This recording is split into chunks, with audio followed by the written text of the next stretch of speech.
Hour 72. The rain hammered against the window like accusations. Maya stood in the doorway of their apartment, his apartment now, technically, with her suitcase already packed.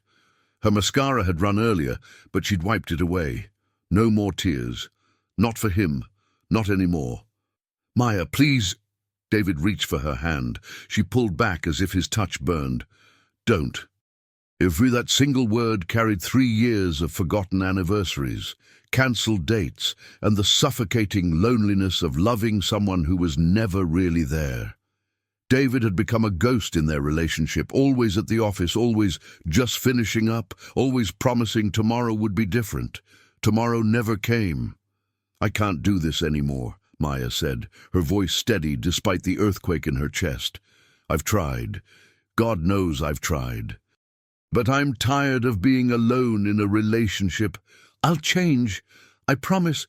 "You've promised before."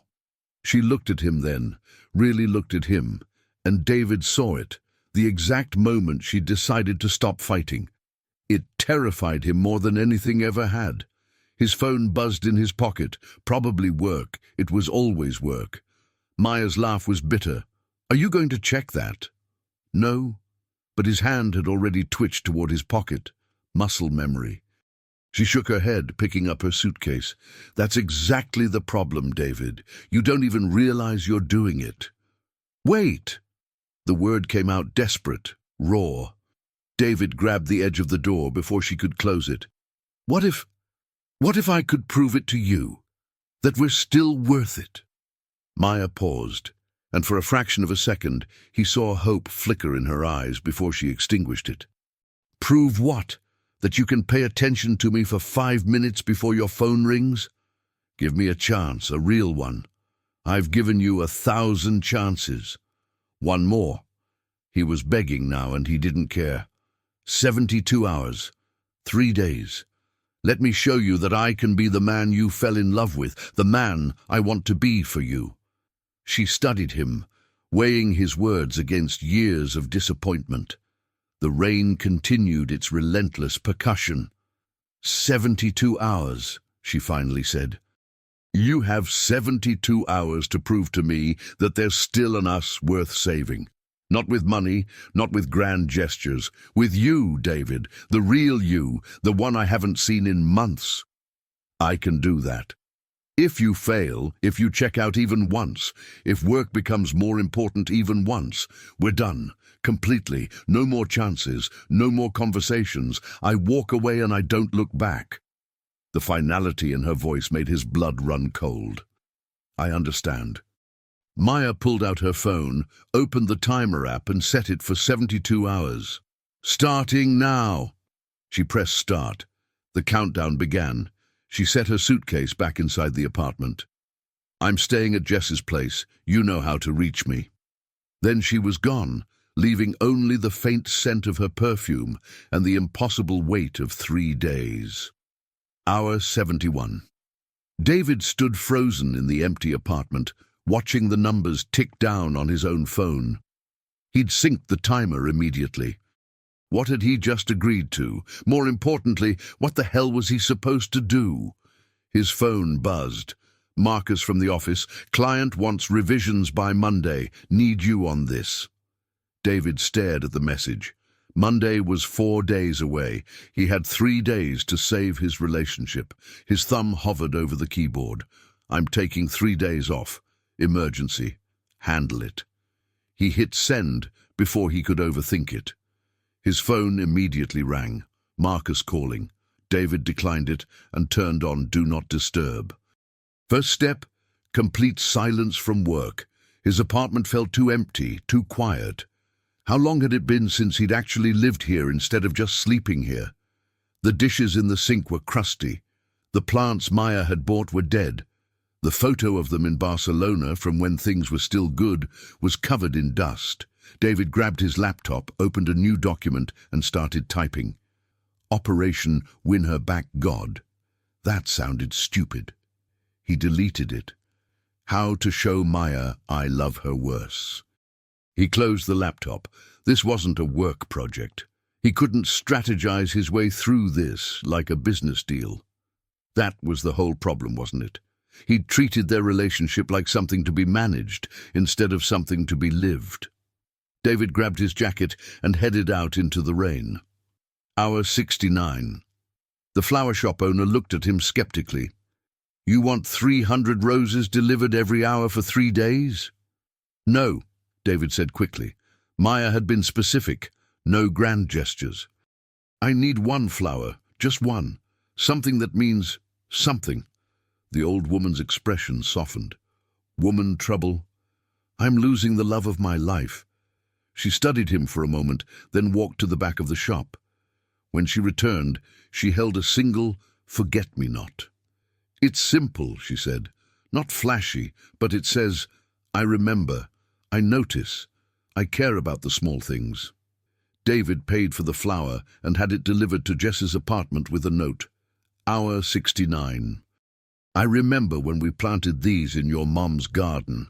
You said they were your favorite because they were proof that beautiful things could be small and overlooked. I'm sorry I overlooked you. I won't anymore." He didn't wait for a response. Hour 64. David stood outside their favorite coffee shop, the one they'd discovered on their third date, the one they'd stopped going to because he was too busy for morning coffee runs. He ordered her drink from memory, oat milk latte, extra shot, light foam, cinnamon on top, but he didn't send it to her. Instead, he sat at their old table by the window and actually drank coffee, not gulped it while checking emails, not abandoned it to rush to a meeting. He sat and watched people and existed in a moment. His fingers itched for his phone. Phantom buzzes kept making him reach for his pocket, only to find nothing there. How long had he been addicted to being needed? An elderly couple sat at the next table. The man was reading the newspaper out loud to his wife, who was knitting. She'd correct him when he mispronounced words. They'd laugh. It was mundane and perfect, and everything David had been too busy to notice about life. He took a photo of the empty chair across from him and sent it to Maya. Hour 64. "Sitting at our table. Remembered you always said I never just sat with you. I'm learning to sit." 3 dots appeared, disappeared, appeared again. Finally, keep going. Not forgiveness, not encouragement, just acknowledgement. It was enough. Hour 58. David went to the bookstore where they'd had their first date. He'd been so nervous he'd knocked over an entire display of cookbooks. Maya had laughed, really laughed, and helped him pick them up. Then she'd made him buy the strangest one as penance. He found a clerk. "Do you have a cookbook about medieval peasant food?" The clerk blinked. "That's oddly specific. I bought one here 3 years ago. I never cooked anything from it. I'd like to try now." It took 20 minutes, but they found a used copy in the back. David bought it along with every ingredient listed in the first recipe, something called pottage that looked absolutely disgusting. Back at the apartment, he destroyed the kitchen trying to make it. The lentils burned. The herbs were overpowering. The bread turned into a brick. He took a photo of the disaster and sent it to Maya. Hour 58. "Remember when I promised I'd cook from the peasant cookbook? I failed spectacularly, but I tried, and I'm going to try again tomorrow." Her response came faster this time. "I remember. You said someday." "Today is someday," he typed back. Hour 52. David didn't sleep. He couldn't. At 3 a.m. he found himself going through old photos on his laptop. There were hundreds of them. Maya at the beach, Maya laughing at his terrible jokes, Maya sleeping on his shoulder during a flight, Maya in her Halloween costume when she dressed as a sexy spreadsheet to mock his Excel obsession. When had he stopped taking photos of her? When had he stopped seeing her? He found a video from their 1-year anniversary. Past David had set up a camera to record them cooking dinner together. Past Maya kept stealing bites of food before it was ready. Past David kept kissing her flour-covered nose. They were laughing. God, they laughed so much back then. Present David watched the video 3 times and cried during each one. He opened his laptop and started writing. Not for work, for her. "Dear Maya, I've been trying to figure out exactly when I lost you, but I think I've been asking the wrong question. The real question is, when did I lose myself? Somewhere between promotions and deadlines and important meetings, I forgot what was actually important. I forgot that success means nothing if you're alone at the top. I forgot that you were never asking me to choose between you and my career. You just wanted to be part of my life, not an afterthought in it. I forgot that love isn't something you achieve and then maintain. It's something you practice, every day, every moment. I'm sorry I stopped practicing. These 72 hours aren't about grand gestures or dramatic changes. They're about remembering who I was before I became obsessed with who I thought I should be. They're about proving that I can be present, that I can see you, that I can choose you, not for 72 hours, forever. He saved the document but didn't send it, not yet. Hour 48, halfway point. David woke up on the couch surrounded by crumpled papers. He'd stayed up listing every small thing he'd forgotten about Maya. She hated odd numbers. She sang off-key in the shower. She collected bottle caps from places they traveled. She cried during dog food commercials. She doodled flowers on receipts. She always ordered fries but claimed she wasn't hungry. She saved the last bite of dessert for him. She left sticky notes on the bathroom mirror with little hearts. How had he forgotten these things? These weren't small details. These were her. His phone timer mocked him. 48 hours left. He took a shower, shaved, put on real clothes, not work clothes, just clothes. Then he went to the hardware store. Hour 45. Jess opened her apartment door with crossed arms. You have some nerve showing up here. I know. David held up his hands. I'm not here to see Maya. I'm here to ask you for help. Help? You want my help after you broke my best friend's heart? I'm trying to fix it. Jess studied him for a long moment. You have 2 minutes. Talk. David explained his plan. As he talked, Jess's expression shifted from hostile to skeptical to something else. That's actually kind of sweet, she admitted. Also potentially stalkerish. Is it stalkerish if she gave me permission to try? Depends on what you're planning, he told her. Jess sighed. Fine, I'll help. But if you screw this up, I'll personally ensure you never find happiness again. Clear? Crystal. She's at yoga. You've got 90 minutes. Hour 42. David transformed Maya's old side of the apartment. Not all of it, just her reading nook by the window, the one she'd set up when they first moved in together, the one that had become a dumping ground for his work stuff. He cleared everything out, cleaned the window until it sparkled, bought the softest blanket he could find, added fairy lights. She loved fairy lights. Stocked the small bookshelf with novels from her wish list, the ones she'd mentioned months ago that he'd pretended to listen to while answering emails. In the center of the reading chair, he placed a handmade bookmark. On it, he'd written, "This space is yours. Always has been. I'm sorry I took it away. I'm sorry I took up all the space in our relationship. There's room for both of us, I promise." He took a photo and sent it to her. Hour 42. I rebuilt your corner of the world. Hour 38, Maya called. David's heart nearly exploded when he saw her name on the screen. Hello? Why are you doing this? Her voice sounded tired, not angry, just exhausted. Because I love you. You loved me before. That wasn't enough. I loved you badly before, David said. I loved you like a habit, like something I had instead of something I did.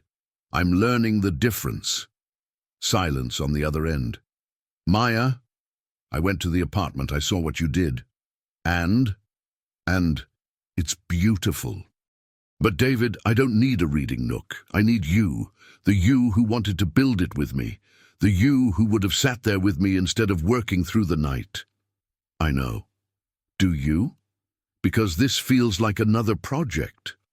Operation Fix the Relationship, complete with deliverables and milestones. The words hit him like a punch. She was right. Part of him had been treating this like work. You're right, he admitted. I've been thinking about what to do instead of how to be. Tell me how to be better. I can't tell you that, David. That's what you have to figure out. She hung up.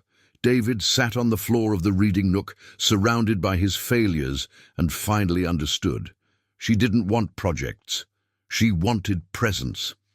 Hour 30. David didn't send any messages. He didn't make any grand gestures. He just existed. He went for a walk without his phone, actually looked at the city, noticed a new mural that had been painted on the coffee shop wall, probably months ago. Saw kids playing in the park, watched the sunset. He cooked dinner, poorly, but he cooked it. He called his mom. They talked for an hour about nothing important, everything important. He sat in the reading nook and read one of the books he'd bought for Maya. It was good, really good. Why had he stopped reading? He didn't document any of it. He just lived. Hour 24. One day left. David woke up and checked the timer. 24 hours left. His reflection in the bathroom mirror looked different. Softer somehow, less manic. His phone had 67 unread work emails. He didn't open any of them. Instead, he spent the morning at the farmer's market. Maya had always wanted to go together on weekends, but he'd always been too busy. He bought fresh vegetables, artisan bread, local honey, talked to the vendors, learned their stories. One old man selling tomatoes asked, "First time here? Is it that obvious? You've got that look, like you're discovering something you forgot existed." David bought 6 kinds of tomatoes he couldn't name. Hour 18, Jess texted, "She's wavering. Keep going." Then, "Actually, don't keep going. Just keep being." David smiled. Jess got it. He spent the afternoon cooking a real meal with the farmer's market ingredients. No recipe, just intuition and memory and what felt right. The kitchen was a mess again. His hair smelled like garlic. The pasta was slightly overcooked. It was perfect.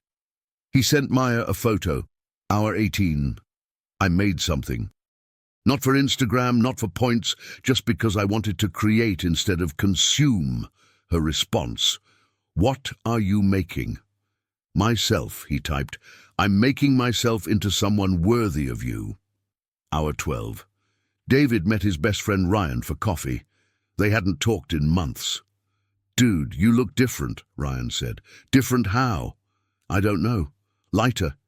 You're not checking your phone every 30 seconds. Maya gave me an ultimatum. 72 hours to prove we're worth saving." Ryan whistled. Heavy. "How's it going?" "Honestly, I don't know. I'm trying to change, but what if I'm changing too late? Can I be real with you? Please. You've been a ghost for the past year, man. We all saw it. Your friends, your family, everyone except you. You were so busy climbing that you forgot to look around and see who was still standing next to you." The words stung because they were true. When did I become that guy? Slowly, then all at once. Ryan leaned forward. "But the fact that you're here, having coffee with me in the middle of a workday, that's not the old David. That's someone trying." "Is trying enough?" "It's a start." Hour 8. The panic started setting in. 8 hours left. What if none of it mattered? What if she'd already made up her mind? David's hands shook as he paced the apartment. Every instinct screamed at him to do something, make a plan, execute a strategy, control the outcome. But that was the old David talking. The one who thought everything could be solved with enough effort and planning. The new David, the one Maya needed, had to learn to surrender, to trust, to be present even in uncertainty. He sat down and finished writing the letter. Hour 6. David printed the letter, all 7 pages of it. Everything he'd felt, learned, realized, remembered and hoped for. He didn't send it. He just folded it carefully and put it in an envelope with her name on it. Then he did something crazy.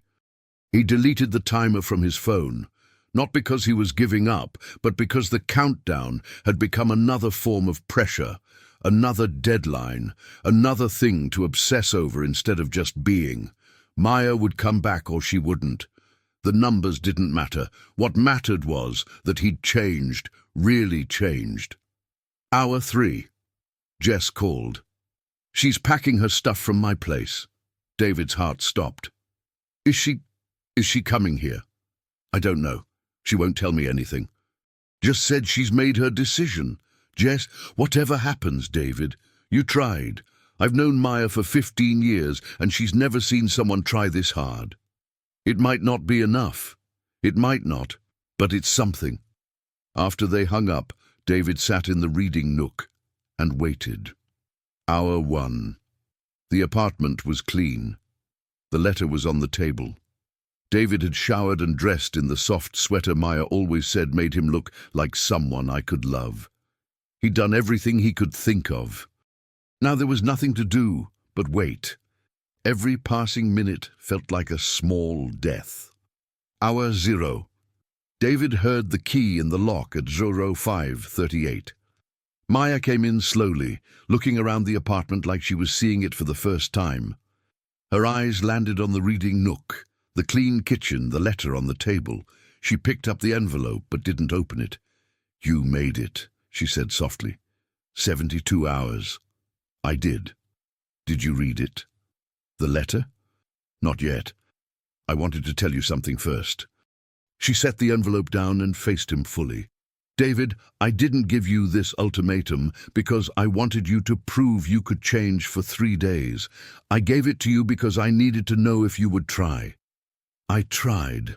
God, Maya, I tried so hard." "I know." Her eyes were wet. "I've been watching. The forget-me-not, the coffee shop, the bookshop, the reading nook. Jess told me about the farmer's market. She showed me the photo of you cooking." "Maya, then why do you look so sad?" Maya took a shaky breath. "Because I realized something watching you these past 3 days. You were trying to prove something to me. But what I really needed was for you to discover something for yourself." David felt his world tilting. "I don't understand. Did you change because you wanted me back? Or did you change because you realized you'd lost yourself?" The question hung in the air like smoke. "Both," David said honestly. "At first, it was all about you. About winning you back. But somewhere around hour 48, it stopped being about you and started being about me. I realized I'd become someone I didn't recognize, someone I didn't even like. And now I'm someone who goes to farmers' markets and reads books and sits in coffee shops, someone who notices sunsets and calls his mom and doesn't check his phone every 30 seconds. Someone who might not have all the answers, but is willing to sit with the questions." He stepped closer. "I'm not doing this for you anymore, Maya. I'm doing it for me, but I really, really hope you'll be there while I figure it out." Maya covered her mouth with her hand, tears streaming freely now. "Say something," David whispered. "Please." She opened the letter, read the first page, then the second. By the third page, she was openly crying. She read all 7 pages while David stood frozen, barely breathing. When she finished, she looked up at him. "I'm sorry," David said. "I'm sorry I made you feel invisible. I'm sorry I treated our relationship like something to be managed. I'm sorry I—" Maya kissed him. It was soft and sad and tasted like salt and second chances. When she pulled back, she said, "You passed." "What?" "The ultimatum, you passed." "But David—" She cupped his face. "Not because you did everything perfectly. Not because you made some grand romantic gesture. You passed because in hour 63 you sat in a coffee shop and existed. Because in hour 30 you stopped trying to win me back and started trying to find yourself. So we're okay?" "No." She smiled through her tears. "We're not okay. We're going to need therapy. We're going to need to learn how to communicate. We're going to have hard conversations and setbacks and moments where we want to give up. But we're going to be okay eventually, because you finally showed up." David pulled her close, breathing in her perfume, feeling her heart beat against his chest. "I have a confession," Maya whispered. What? The timer on my phone? I turned it off at hour 52. Why? Because I knew at hour 52.